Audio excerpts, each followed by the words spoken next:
everyone, and welcome to Stoked, the ultimate Star Trek online podcast. This is episode 120. My name is Chris, and I want to say an absolutely good morning to all of the fine folks in the jvlive.tv chat room who have joined me over here on the live stream this Saturday morning to have a little live gameplay. We just got done doing a live gameplay event before this show got rolling, and now we're going to get in the big show. So thanks for sticking with me, everybody, and thank you for downloading us this morning. Now, in today's show, coming up in the latter half of the show, Gozer will be joining us, and he's got a few things to tease us with. Not only some Season 6 information, but news on massive changes coming to the PvP system in STO, and also some updates regarding STFs, and we get some details behind the way STF loot drops work. So that'll be in community feedback, as well as a few other areas he covers with us and Mav and I. So stay tuned for that. But I thought before we jump to community feedback, we'd have a little bit of news discussion this week. There's a couple of interesting news bits that have happened just sort of in the STO community, and then there's also this new Shuttle Event that I want to talk about a little bit. So both of these things are sort of on top of my list, so let's first cover more information around Season 6. Now, last week I talked a little bit about what Dan Stahl had mentioned in the forum as in a reply to some thread that was being sort of critical. But Brandflakes came out this week and said the current ETA for Season 6 is mid-June. So that gives us kind of a, we've heard June before, but now we're hearing mid-June. That kind of gives us an idea. Here's what he's confirmed will be in Season 6. Fleet starbases, a new ground invasion zone, possibly the Tholians, based on some other information we've heard, 5-person events, and a new 20-person event that's kicked off from your fleet's starbase. That could be pretty interesting. Also, that's when we'll see the starbase construction missions and the initial introduction of the PvP overhaul that Gozer is going to talk about in community feedback today. And also, what I know the chat room has been asking about is there's also a line entry in here for updated Foundry toolset. And you'll recall back to when we had Daniel Stahl on the show, he had also mentioned some Foundry UI overhaul stuff would be making its way into Season 6. So we're seeing some good stuff all around. We've got some large events. I like this idea of a 20-person event. I like the Foundry getting Foundry's getting polished a little more. I like that. The PvP stuff though, I feel like we should go into this one with expectations low for Season 6.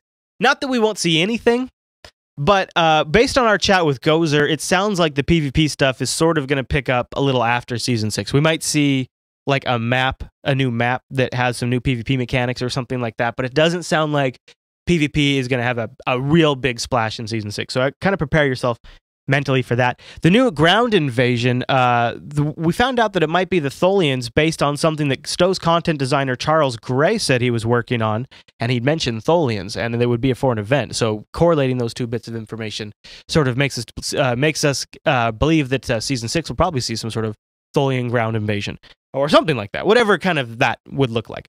Now, I would like to talk about the Shuttle Event, but I can't really. Because as you probably know, there is this new 5-team Shuttle Event that takes place at the Vault, which sounds like it has a very interesting Romulan story. When we left it, Obasek had been left in charge of the Vault at the end of a featured mission, and it sounds like the Romulans have come back in and have tried to take over, or are trying to take over, and then Starfleet's going to intercede. Now, this event is using a new sort of content release mechanic that I think is primarily pushed by Perfect World, but I think Cryptic is trying to see how they can tweak and adapt it to this market. And it's gated at certain times. So, for example, the last time in my time zone that I would have been able to play this mission would have been during my interview with Gozer. So if I would have opted not to interview Gozer, I could have played the shuttle mission. But because I wanted to get that interview for the show, I missed that. Now, the next time I will be able to play this event is in 2 hours from now, I believe. That, unfortunately, doesn't make it within the shooting window for the show. So that means I don't get a chance to play it, and I don't get a chance to get visuals to show you what it looks like for this show. And I think this sort of echoes a flawed strategy in this. And I understand, and I think I get why Cryptic's doing it, and I bet it's even working for them.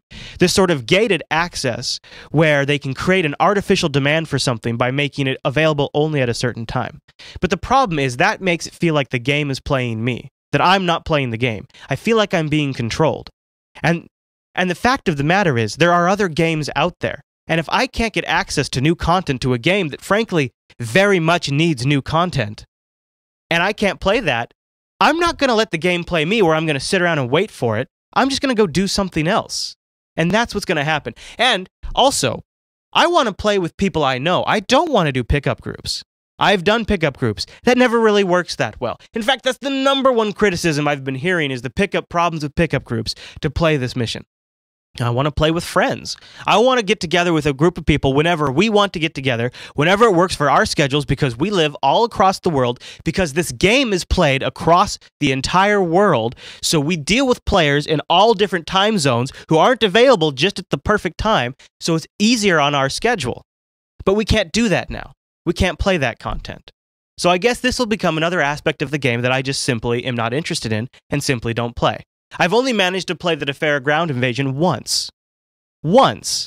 I was excited about that ground invasion. I provided the coverage for that ground invasion. It was going to be a fantastic thing. And now, because of the way it works, I've only done it once. And I know they've even made it more available. It's just, now it's off my radar. This will be another piece of content like that. And it's funny, after we just saw Utopia Planitia, which is awesome, but now it's unavailable because it's empty. New content, and now it's gone. Now this is just something that might as well not even be there for somebody like me. And the worst part about it is I fear it's going to be successful. And I fear that Cryptic will look at their metrics and say, well, look, we have all these players doing this when we make it only available at this time. And that'll be the worst part of it all. Because if you just go by those numbers alone, then it's just going to turn into a game that I don't think a lot of people are going to want to play on a long-term basis. Hopefully this will be something maybe after a few weeks they open up to the general public, and maybe we can get in anytime we want, something like that. That'd be awesome. I think a lot of people would like to see some sort of STF type approach to it because a lot of people feel it has a sort of STF vibe from the feedback I've been seeing. So maybe that type of approach might work. And with maybe like an associated cooldown, just like the STFs have. That kind of thing would seem more reasonable, where they could still kind of make it a gated, pent-up demand type thing if they wanted to, but also make it more friendly to people who want to play this massively multiplayer online game with other people. That's just my personal thoughts on it. And unfortunately, I'd love to show you. I'm sure it looks great. I loved the original Vault. I mean, I could take the easy route out and I could go back to old STOked footage and get clips of the Vault mission that we reviewed and play those for you right now. But it just seems a little silly.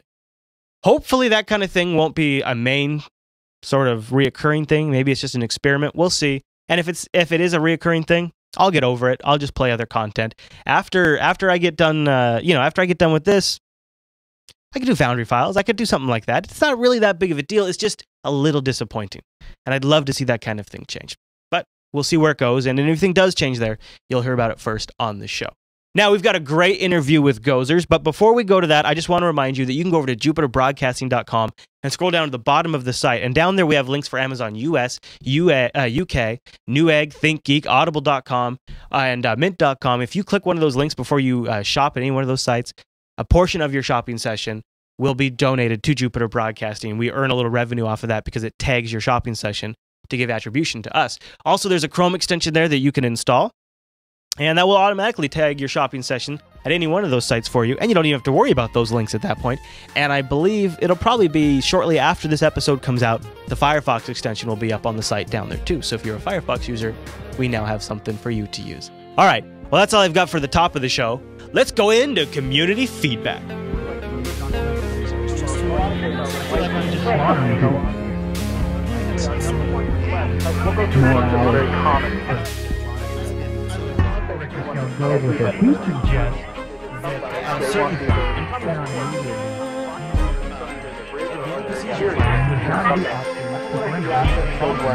Right.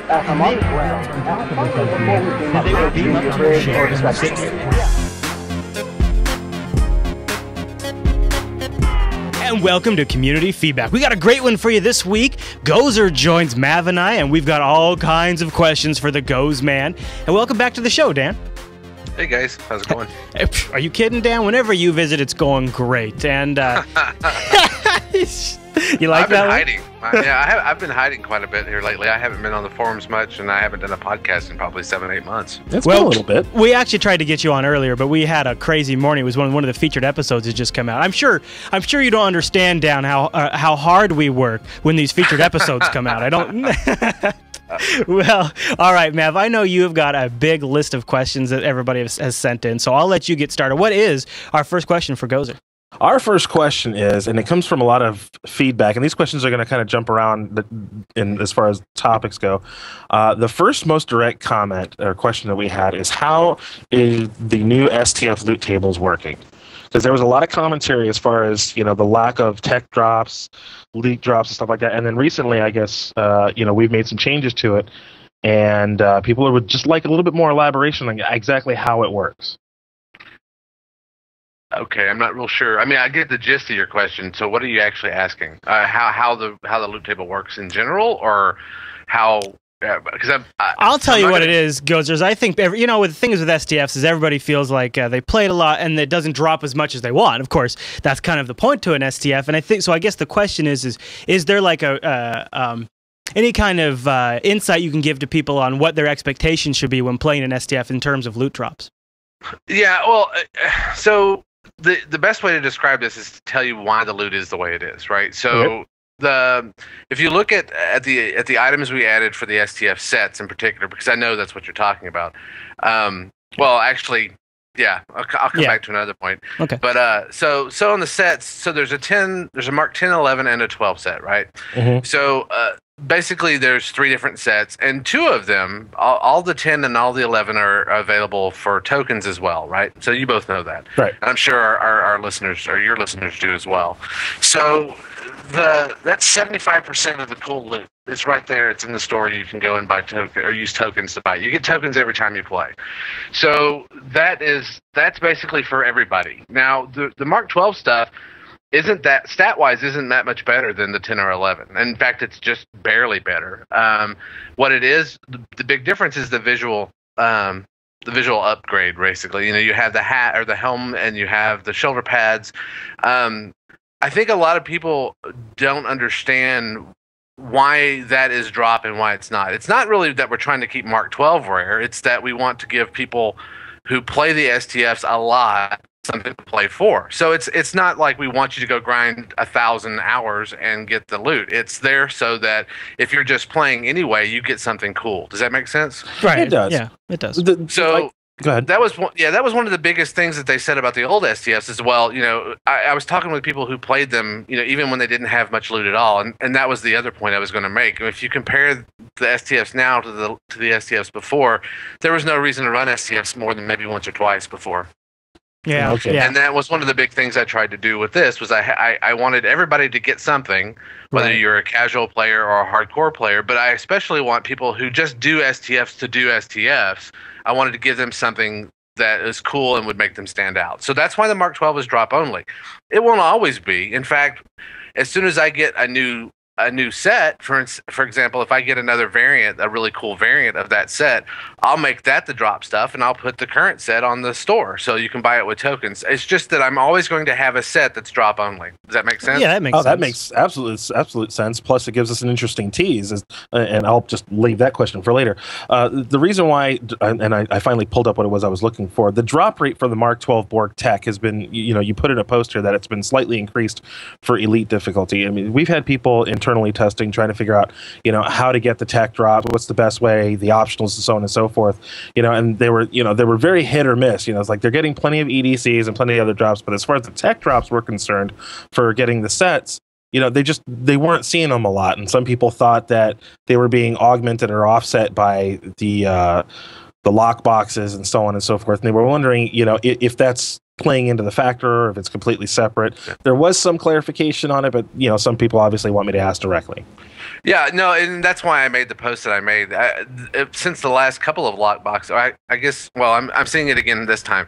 So the last lockbox we had, I saw that, and I tried to kind of clarify and explain the way the loot tables worked. It's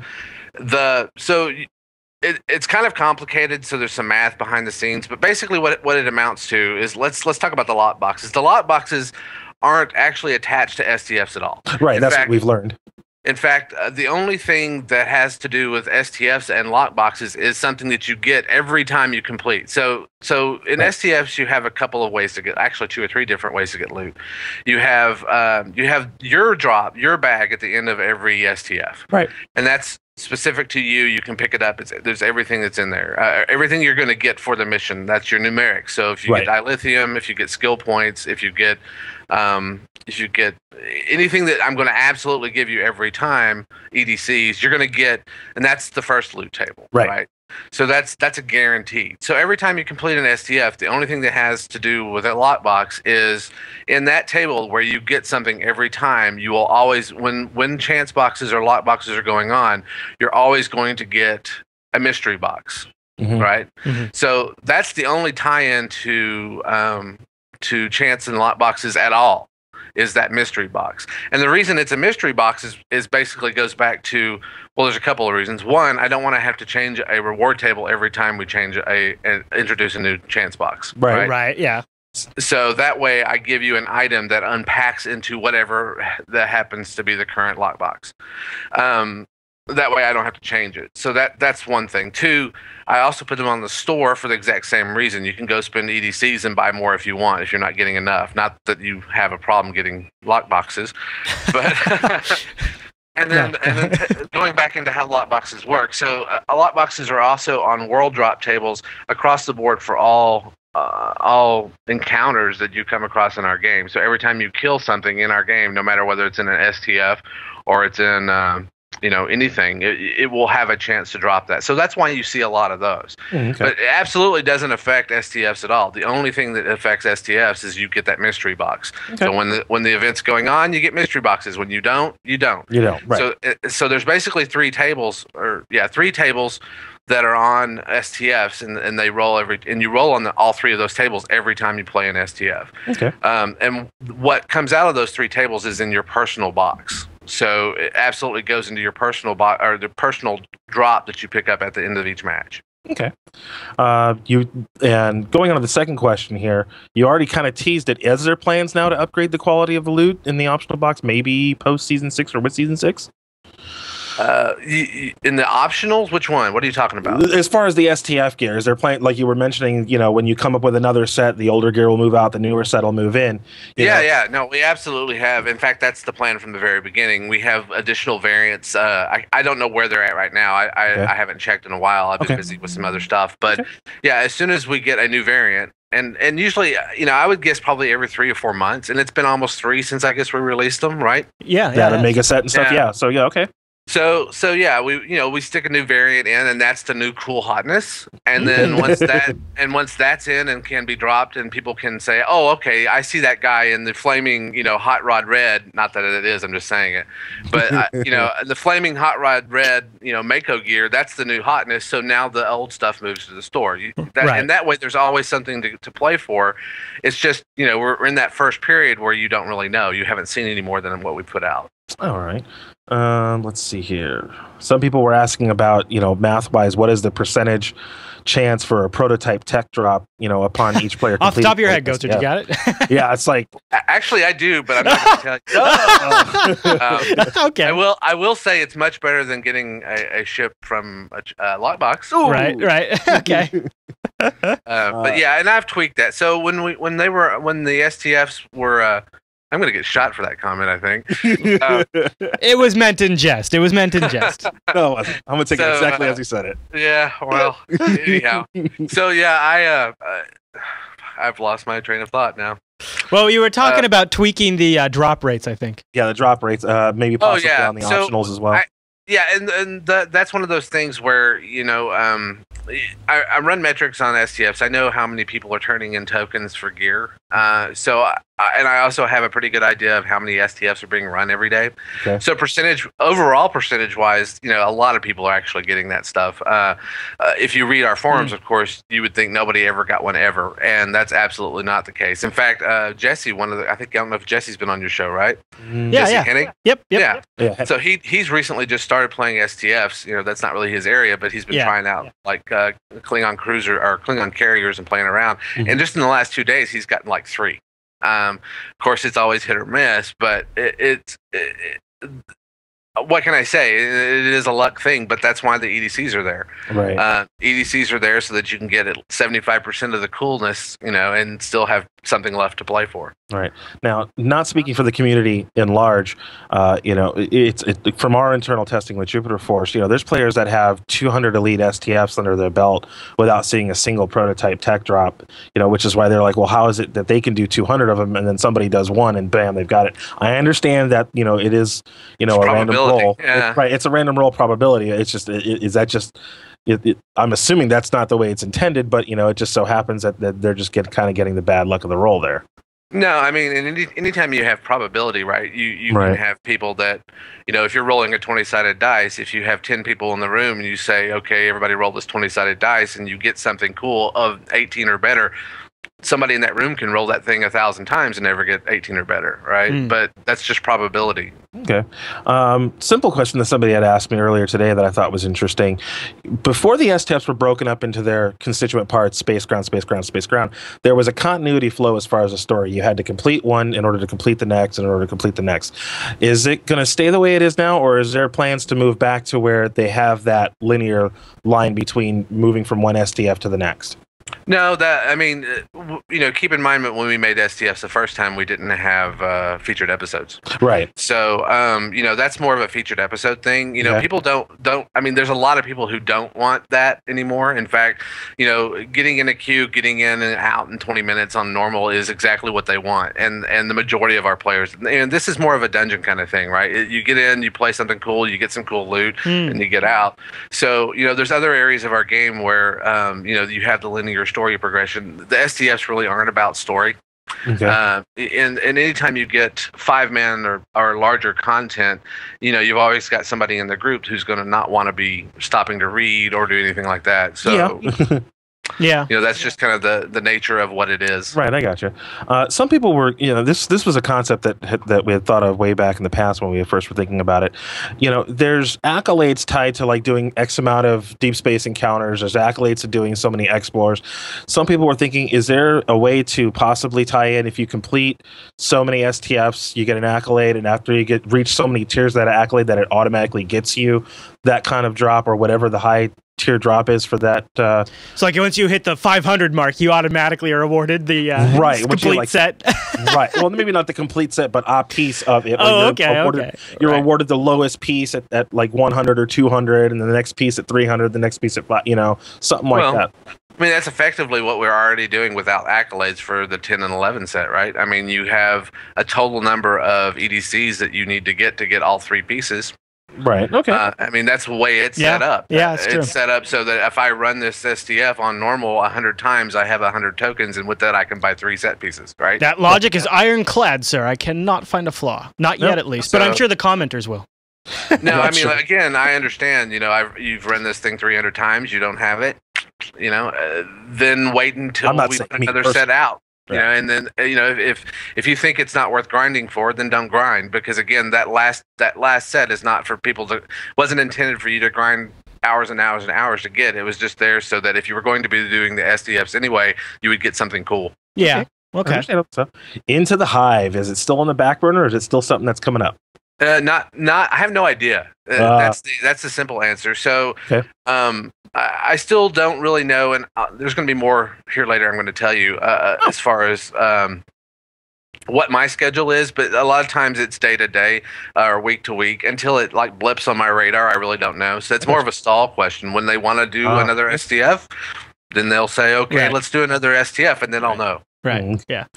Okay. Let's see. And if you were working on one, you would tell the Stoked guys that. I'd tell you if I was working on Into the Hive, I'd tell you, hey, I'm working on it. All right. No, you're probably busy working on a lot of awesome Season 6 stuff, I'm sure. I bet that's probably, that kind of stuff has got to be what the main focus is. Things like new STFs and stuff like that, that must be post that big accomplishment, I would think.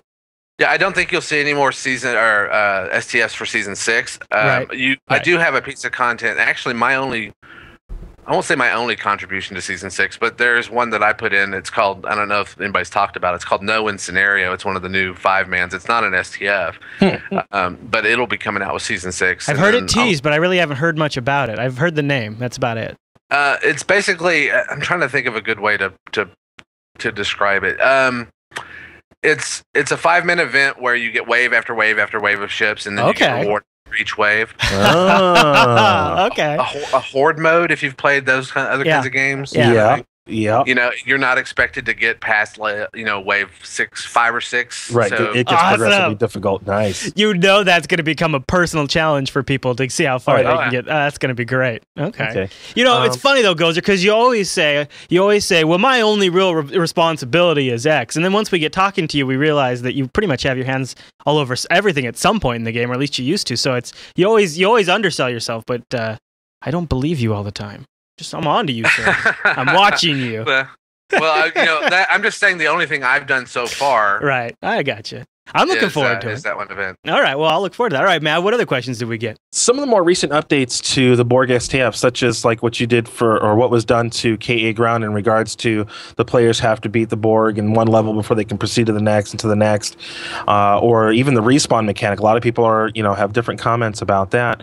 One of the comments we received was, do you believe that the penalty, as far as lockout, is a bit harsh on players who are left in STF when other people bail? Are there any plans to change the penalty system to be more fair from those left behind? As far as the penalty system, basically it only penalizes the first 2 that leave. So if and on normal, most of those can still be completed with 3 people. It's a necessary evil, unfortunately. I'm trying to keep people from leaving. One of the things, and it goes back to the loot, one of the reasons I see a lot of people complaining, and I actually see this happen a lot, is people will join Imagine as soon as the bonus is failed, they'll bail. They're out, yeah. But I think a lot of that, they don't realize. I mean, they're hurting themselves, obviously, but I think they think there's this misconception that the tech drops in the optional loot bag. That's the optional piece of the mission, and it doesn't. It never has. And I think they see that happen and think, oh, I'm not going to get tech, and then they leave, right? So, because I can't, for the life of me, think, I mean, other than just really having a really bad team, but you might as well stick it out, because if you leave, you can't join again for at least another hour. Right. And you can, so I don't really get the whole idea unless they're just thinking that they've missed out on something, but you really haven't missed out on much if you missed the optional loot. I mean, there's some cool stuff in the optional, but tech isn't one of them. Aha. Okay. That's interesting to know, and I'm sure that'll get out there and people understand that. Let's see here. Are there going to be more STFs or just the same 7 along with this upcoming Shuttle STF? Or are they just basically going to keep revamping them? Maybe Shuttle's not an STF. It's an event. It's an event, right? Yeah. It's an event. Yeah. I mean, if it were an STF, so STFs, one of the things we did when we redid the STFs was we built a system behind it. So it would have to have a normal and an elite mode. It would have to, it would have to give you EDCs. Those things aren't happening. So if it doesn't meet those criteria, it's not an STF. It's just a 5-minute event. You're going to be getting a lot of 5-minute events, but those are events or new kind of teamwork kind of things, but they're not STFs. Okay. I kind of had a question. I know it's actually one of the ones that people send in to Mav, so I thought I'd go ahead and throw it out there. Was there any thoughts regarding feedback to how the players are responding to the current STF store, and if there's any ideas of future tweaks that might happen to that? Every time we get something cool that I can stick in the store, I stick it in the store. Well, I meant like the actual store itself, in a sense, sort of like the whole vendor UI model. Is that looking at changing, or are you happy with the way that's working right now?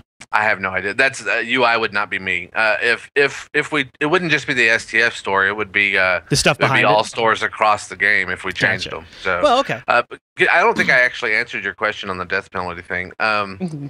So that's a recent addition. Obviously, I think it's actually on as we speak today. Yes, it is. So that was actually something I had asked for when we were redoing the STFs. I wanted it from the very beginning. There's a reason behind it. I mean, honestly, so if you're dying, so the way that penalty works is it's just every time you die within a certain time frame, it increments your death or your respawn timer. Right. So and up to a max of 2 minutes. So you could be sitting there for 2 minutes. But it also rewards good gameplay. So if I don't die within a set time limit, then it just reverts back to the 15-second, which is where it starts. Right. So basically, it removes the let's zerg it mentality versus using some real strategy to get something done. Yeah, I think that's a lot. I mean, I understand some people don't want to really kind of figure out how to play the game or play optimally. But Okay. you know, if you're dying every 2 seconds, then you're doing it wrong. I don't want to say you're doing it wrong, but you're certainly not. You're not. I'll say it. You're not helping anybody. You're not playing the game as it's intended, as Right. it's designed. Right.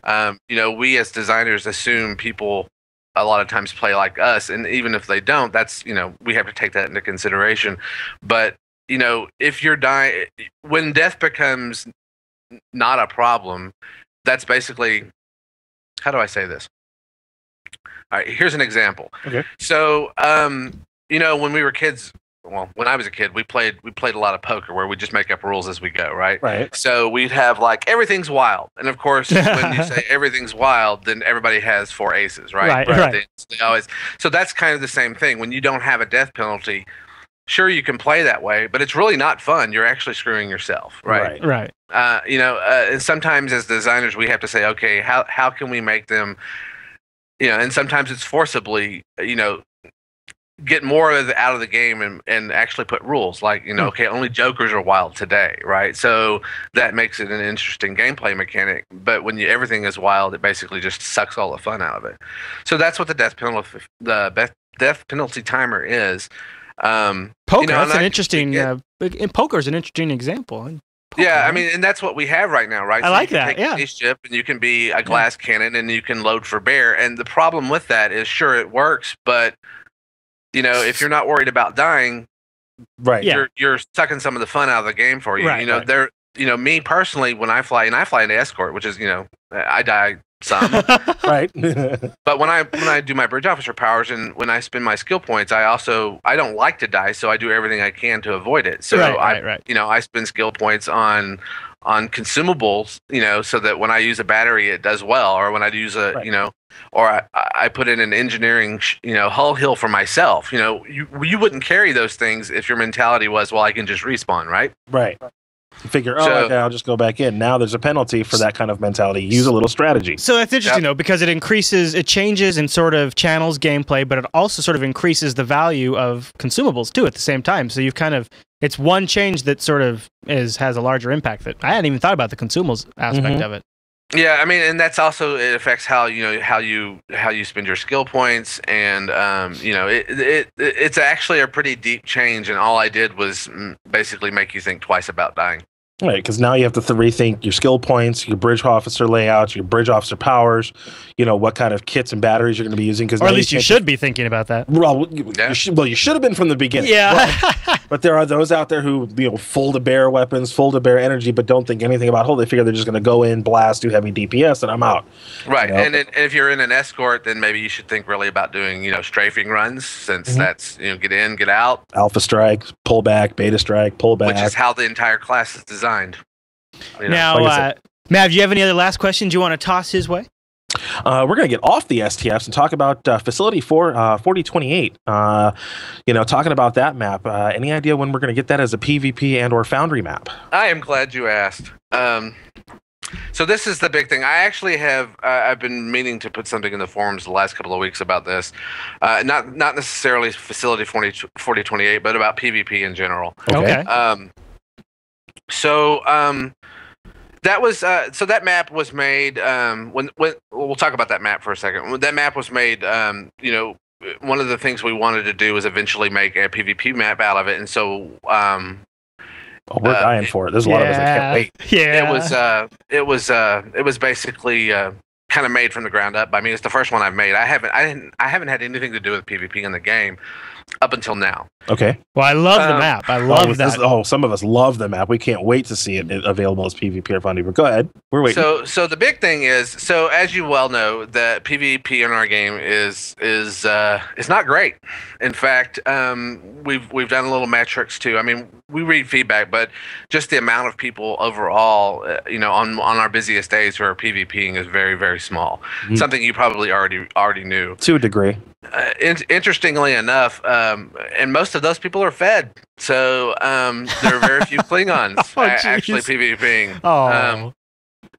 There's not a lot of Klingons, true, but even if they're there, they're not a lot of them are PvPing. So, going back to what I was going to tell you, one of the things, and I'm sure you've seen this, that happens in small or medium-sized game companies is when somebody owns something, it generally gets more attention than everything or than other small stuff, right? Sure. What I mean by that is, like, for instance, look at STFs. I've owned STFs. I mean, I've personally owned that entire system since it was developed. Right. Okay. And we saw it wasn't working, and it got changed. When I see something, is working or not working in an STF, I can change it. It's just I own it. I don't have to be assigned to it. I just do it. Right. Gotcha. Right. So PvP has never had an owner at at Cryptic. Okay. So, and I think that's kind of obvious. You never really have anybody in there talking about it. You never have anybody answering questions. There's not a champion per se. Right. Right. Systems designers generally kind of own the power side of it, but nobody has really owned, new map types, for example, or any of those other types of things, right? Balance is pretty much a systems thing, but new content, new maps, those kinds of things would fall on somebody within the content, the content side of design. Does that make sense? Yeah, it does. Yeah. So something that just happened a couple of weeks ago. Basically, I've been given all of PvP. Wow.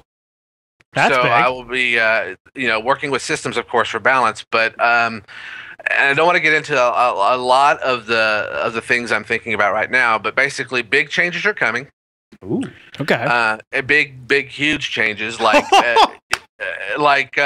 basically, if we were to say the difference in the old STFs, for example, so from if on a scale of 1 to 10, if the STFs were the original STFs were a 1 and it changed to a 5, this would be changing from a 1 to a 10. So wow, okay. So a total rework. Yeah, and basically I'm starting from the ground up and working from there. And that's what I've been working on for the last couple of weeks, and I'll continue to work on. That's why I'm kind of been taking out. Is there any relation to your work? And when Dan was on the Stahl was on the show, he mentioned that there was another project within Cryptic that was working and focused very heavily on PvP. Is that related to what you'll be doing at all? It is slightly. So basically, there was another project that was its whole core functionality was PvP.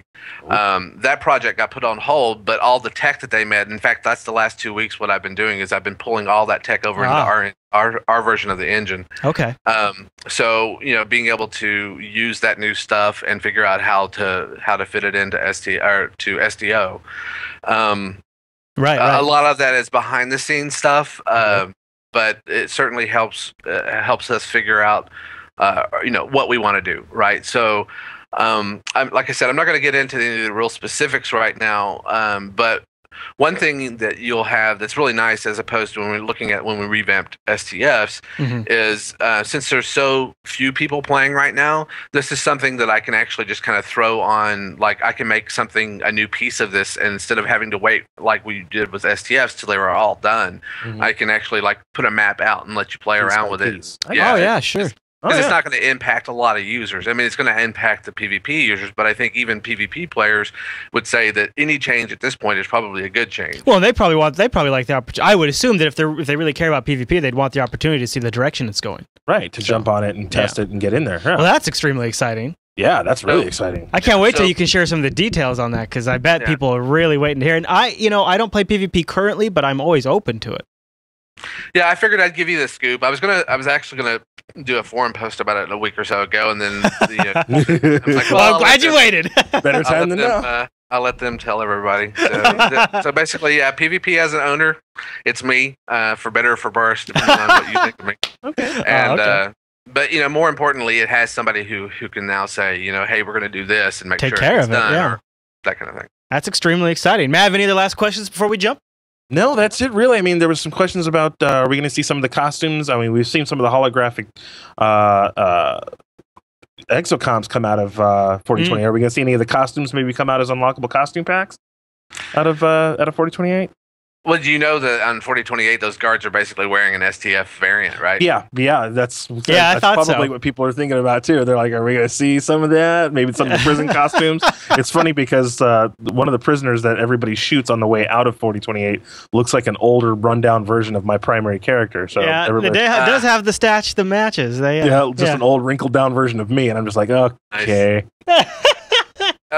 Like I said, we are working on future variants of the STF, the Mako, and the Honor Guard. So right on. Nice. Well, Gozer, STFs are always a popular subject, and I think PvP is going to get more and more popular too. So we'd love to have you on the show in a future point and chat about those things too. Absolutely. Sure. All right, Goz, man. Well, thanks for coming on and chatting with Stoked.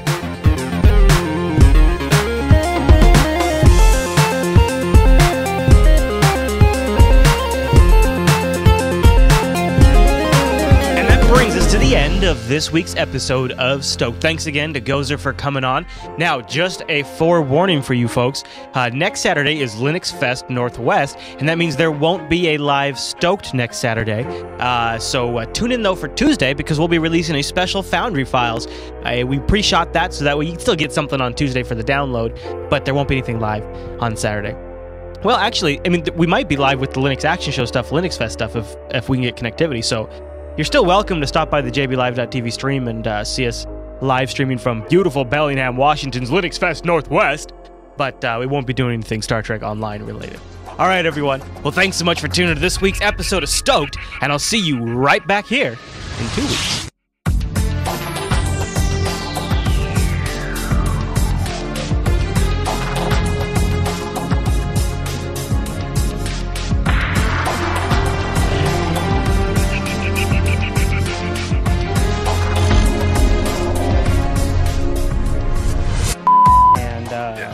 Cat aggro. One moment. All right. No problem. All right. I had to put my cat out too. It's okay. I wonder how cat aggro compares to kid aggro, because I'll tell you, kid aggro is like nothing else. Spawn another kid, and then you got 2 kids. Oh, man. Okay, all right. Anytime I start talking, she thinks I'm talking to her. Oh, yeah, yeah. Nice. Yeah. Just gonna attack it like a attacker. Let's just do it. Do it live.